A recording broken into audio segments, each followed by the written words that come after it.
Kapag manginginom yung mga katrabaho mo, swerte mo. Kaysa naman maninira. Mamili ka, manginginom na katrabaho, maninira na katrabaho. Eh dito na ako sa manginginom. Okay na yung manginginom na katrabaho kasi walang pinoproblema yan, alak lang. Hindi kasi siraan. Yung iniisip niyan, uminom lang ng alak pagkagabi, pagka-out, o pumasok lang ng hangover, makausap mo lang na lutang, okay yung mga yan, hindi kasi siraan sa trabaho mo. Alam mo, nakakabili pa yung mga manginginom na katrabaho kaysa doon sa mga sip-sip na katrabaho. Diba, okay lang yun, wag mong isipin yung mga manginginom mo na katrabaho, alam mo namang walang silang sasabihin sa'yo. Bigyan mo ng isang bilog yan, ay pupurihin ka pa niyan. Diba, ganun yung mindset ng mga manginginom. Okay lang yan, kahit na nakabangga na yung sahod din sa tindahan, pauutang ng alak, okay lang yan.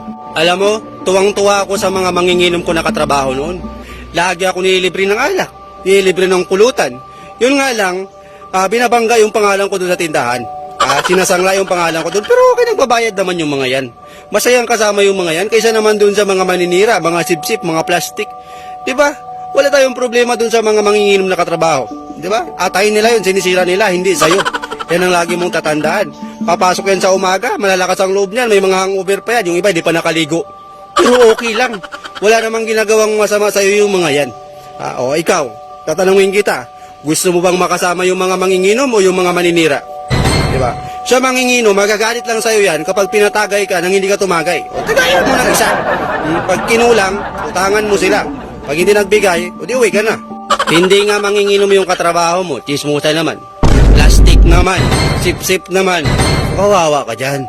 Kawawa ka dyan. Kaya kung ako lang, gustuin ko pa yung mga manginginom na yan. Ang ayaw ko lang sa mga manginginom kasi minsan, pumapasok na laging late. Kawawa lang kasi ako eh. Diba ako yung laging opening. Ako mag-ayos ng mga upuan. Papasok sila. May hangover pa. Pag kinausap mo, lutang pa. Pero okay lang. Okay lang naman sa akin yun. Hindi naman nila ako sinisiraan eh. At hindi ko rin naman sila sinisiraan. Okay lang kasi nga naintindihan ko eh.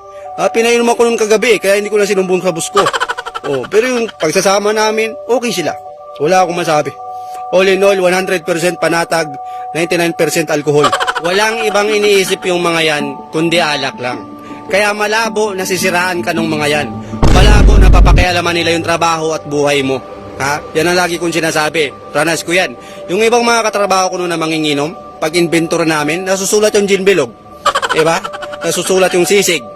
Kasi nga doon sila nakapokus eh. Pero natutuwa ako dahil malayo sila sa pagkatao ko. Malayo sila, nasiraan ako. Malaya akong gumawa ng gusto ko dahil alam ko rin naman na panatag ako, yung mga nakakasalamuha ko, walang problema sa akin. Hindi ako ibabackfight. Okay lang sa akin na kahit manginginom yung mga yan, pinapainom ko pa yung mga yan. Pag ganyan kaganda yung mga ugali. Yun ang lagi nyong iisipin, sa trabaho dapat maging matino tayo. Dapat maging maayos tayong kasama sa mga katrabaho natin. Diba? Ayun mga ka-focus, ako nga pala si Mr. Focus, nagbabalik para sa inyong mga request at para magpasaya sa inyo. At ang sabi ko lang talaga palagi sa buhay natin, dapat lagi tayong nakapokus sa goal natin, sa pangarap natin, huwag sa buhay ng iba. Mindset ang kailangan at matinding determinasyon.